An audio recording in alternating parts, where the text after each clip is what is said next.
waxaan soo dhaweeyaa madaxweyne ku-xigeenka isla markaasna musharax ku-xigeenka cabdiraxmaan saylici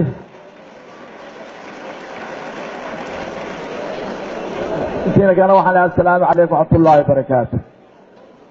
walaa ilaahay mahad weeye subxaana wa tacaala, ilaahay mahad weeye. waxaan hambalyanayaa ardayda ka baxday jaamacadda iyo waalidkood iyo macallimiintooda waxaan leeyahay hambaliyo hambaliyo hambaliyo. ilaahay kuwii khayr qaba idinka dhigo, ilaahay kuwii dalkooda iyo diintooda u adeega idinka dhigo,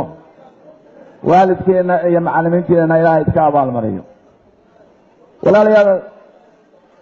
dalkeena Somaliland horta markay waxay aad ugu faraxsan inuu halkan fadhiyo Cismaan Xasan, wasiirkii wasaaradii hore wasaaradda tacliinta, badbaadiyihii jaamacadda Hargeysa markuu wasiirka ahaa, yani aad u soo dhaweynaya waddanka ku soo noqday.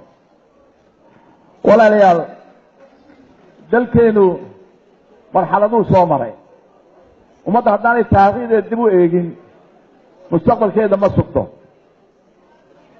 waddankani walaalayaal oo ahaa waddamadii u horreeyey ee Afrika ay xorriyadda qaatay. 5 maalmood ka bacdi walaalayaal xorriyaddeennii waynu iska dhiibnay, waxaynu ku darsanay waddan Soomaaliya la yidhaaho oo xidhiidh aanu la lahayn, oo aynu hore u aqoonin, oo magacaa Soomaalida aan wada wadaagno. waxaa laynu odhan jiray himilada iyo objectiveka inoo geeyey waxay ahayd inaan 5 Soomaali helno. 5taas Soomaali oo Jabuuti ka mid tahay, Soonaha Shanaadka iyo Ethiopia iyo Kenya, waqooyiga galbeedka Kenya. walaalayaal, maanta waxaad aragtaa Somaliland iyo Soomaaliya isku darsantay inay maanta 5tii Soomaali ugu liitaan. dhibaatada maanta inaga muuqata waxa weeye waa qaladka aynu samaynay oo reer Soomaaliya may sameynay, inagu aan samaynay, ee madaxdeeni garan weyday dadkiina u taliya, ee dadkii suuqa joogay, ee idaacadaha dhegaysan jiray Soomaali weyn iyo عرب وين ما يحال ناصر جمال عبد الناصر دبقلي مدخل maaha inay dabaqasho shacbiga waxa weey madaxda inay hogaamiso weeye dadka. waxa cadaatay in shacbiga reer Soomaaliya siyaasiyiintooda in mafrishiyada laga hogaamiyay iyagu aan wax hogaamin baa cadaatay.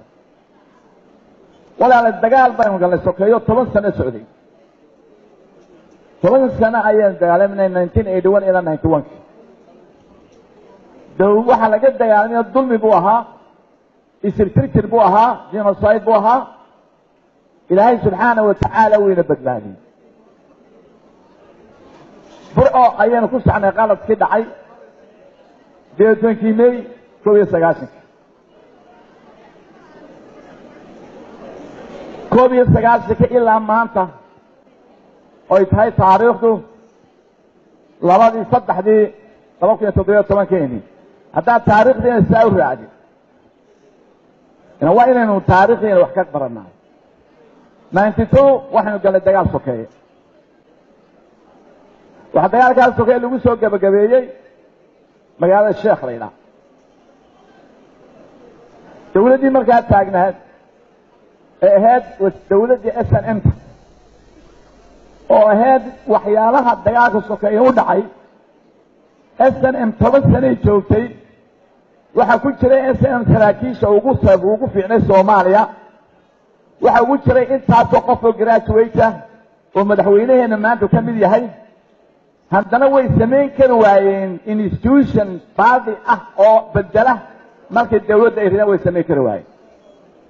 markay dalka yimaadeen waxa samaysmay baawar faakum ee dawladdii Maxamed Siyaad Barre ka baxday. taas waxay keentay in dhalinyartii soo dagaalantay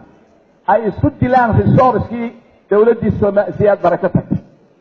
in xaafad loo kala go'o. in checkpoint meel la to survive تسوي نورانا عد ما يكون حريص ما يشرتو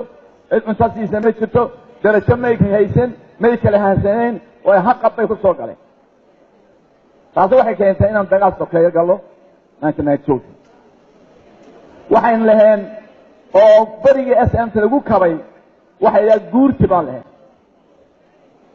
guurtidaasaynu ku baxsanay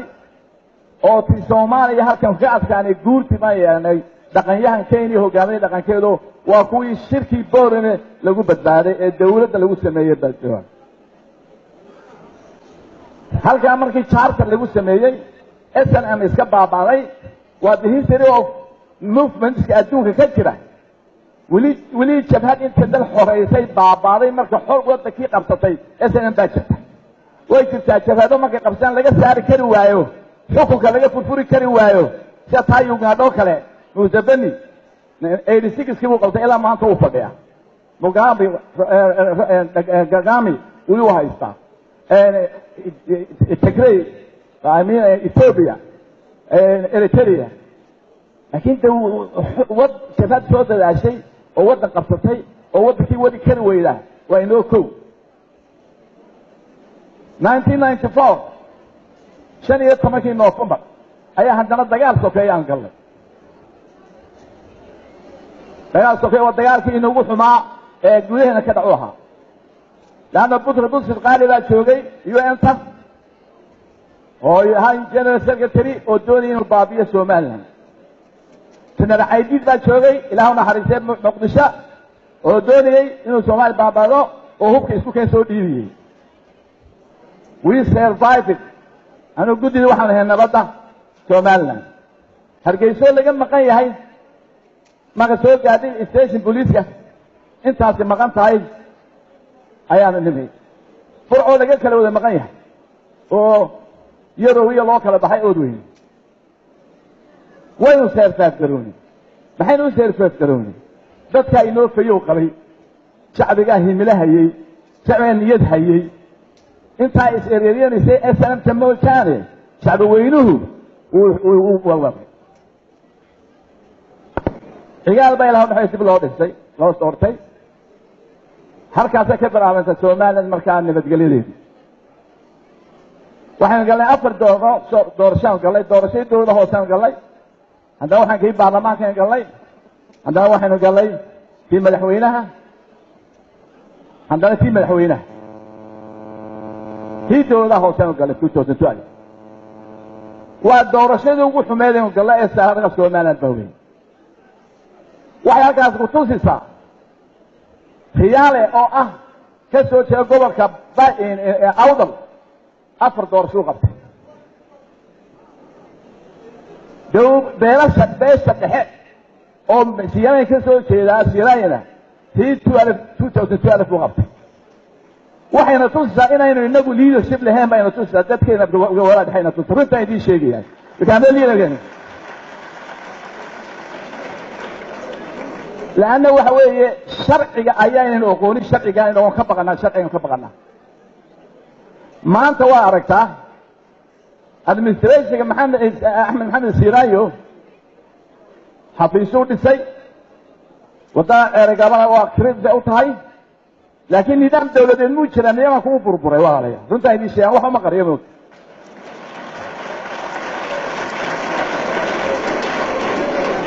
cid xukunta ma jirto wala sharciga baan iska laabnay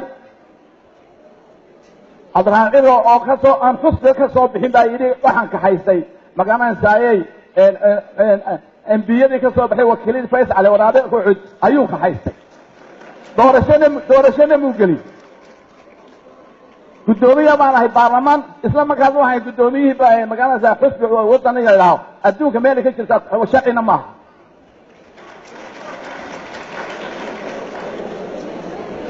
waxa ka haystay waxa jirta magaalada saay dawladii hoose waanu oranay asxaaban ku baranay waxaan helnay barbaraan helnay meeyalkeedii taascaanood baan helnay gabiil baan helnay ku xigeenkii waxaan halkan intiba way ka haysteen oo iyagu shaqeynayaan ilaahay ku daa sharcina ma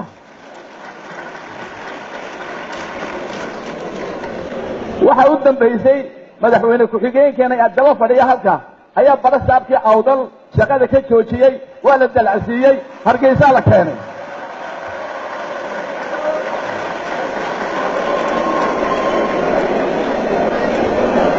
maxaa u dambeeyey shalaytaanu kala seexanay code of conduct waxaan siiyey bahalihii shahaadadihii waxaa la yimid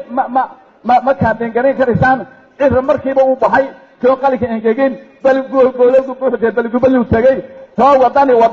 u yidhahda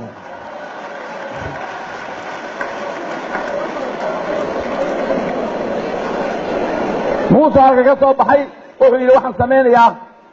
cabinet managerskii wada wasiir buu ka dhigay wasiir manager cabinet weliga ma aragna ilaa ma isku dhaariyey adduunka ma jirto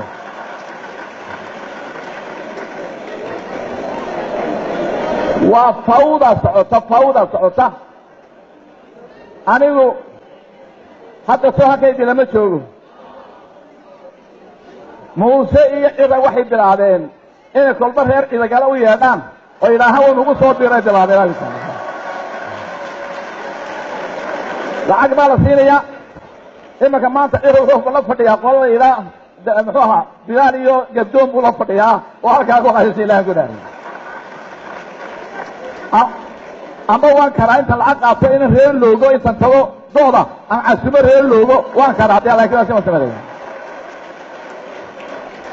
وكوسا شالي تعبد عيسى به سانشري يبيلو سواء وذبو سوك حيثو موسى وكارو جيرار بوي إذا الدولة وحاسم الدولة ما إلها نلكو دائما نظام بعد الدولة ما إلها نلكو دائما وحاسب ذلك كسر الله عليه دور الشدى ما أنت حدي أنا إما كوحة لتشوتشينا ما لحن يستقين لفتن كل شيء يعني لأن النظام هدانو شرين هدانو الشرعي شرين هدانو كلا الدنبينين هدانو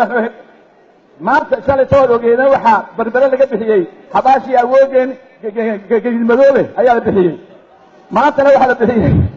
maanta iskuulkii riis dhulkeedii baa la bixiyay xabadu ka dhacaysa ilaahay ku dhaariyay dhulkii baa la boobaya barbara waa la wada ootay barbara gebigeedii waa la ootay meel dekada ku fidan meel aha ma ka dhisan meel waa la boobaya wadani ma u taada ilaahay baa isku dhaariyay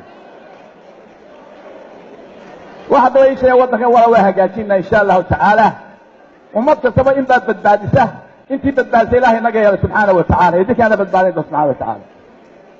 وحندونا ووضك وين أنت وهابين خصنا بينا وفرنا إن شاء الله تعالى وضك وحندونا كو إن الشرع كسور جنات دوننا وراي وحندونا إلى قبضة الشقة دي استقبلنا دوننا إن شاء الله تعالى وحندونا يدك ووضك ودان دان دونا يدك هو جامسان أنا أضيع أنا وحدة قرينا إلي تريد إذا هو جامية مرنا إن شاء الله تعالى تعليم ولا waxaan doonayna inaga wuxuu ka sheegay gudoomiyaha jaamacadu ninkii ahaa xashiishka guriga ee maanta lacagta badan qaatay aflaxay dadka wala fuqaraadi inaga maskax yara laakiin waxaan u heleen access baan tacliinta weelina oo horumarkooda waxaan doonayna in qof kasta reer Soomaaliya aan u siino inuu xaq u helo inuu wax barto aan u siino access u siino tacliinta doonayna insha Allah ta'ala jaamacadihi waxaan doonayna private wala inaan taayeno habayno wanaajino ama eegno kurinkooda ama eegno dadka wax ka dhigaya CV-da oo eegna in uu qalmaan inay noo soo saari karaan graduation fiican noo soo saaraan oo capacity in kale soo saarayna insha Allah ta'ala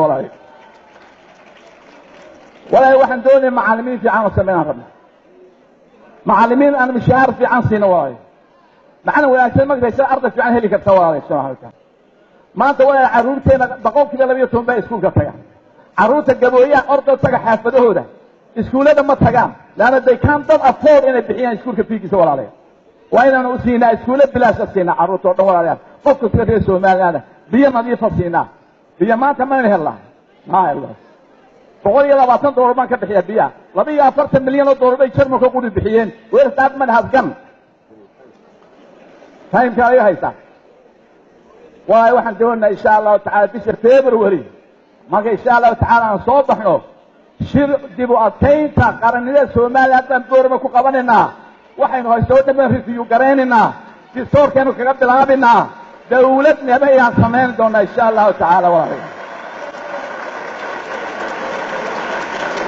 waa inaynu xisaabtanaa 25 sano maxay naga xumaaday maxay naga hagaagay maxay naga xumaatay waa in review sameeyna walaa 25 sano xisaabina doonaa insha Allah ta'ala waa aragteen maanta madaxweyne ku-xigeenkiigii waxaan u qaatay nin ka soo baxay gobolka sool maanta waa test haddaan maanta ninkaa foos siisaanna somaliland inay madowdaad doonaysaan haddii aad diidaan waxa rabtaa inaad samaysaan ya diri waqooyi state oo ah sogdheer waqooyi galbeed iyo awdal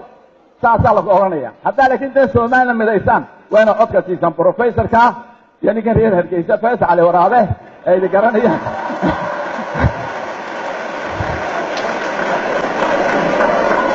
waad mahadsantihiin aad iyo aad waxaan siihiin 39 minut baan hadiyey waan ciil hadlay waan cala hadlay waan jibooday faaliga ahlo salaam alaykum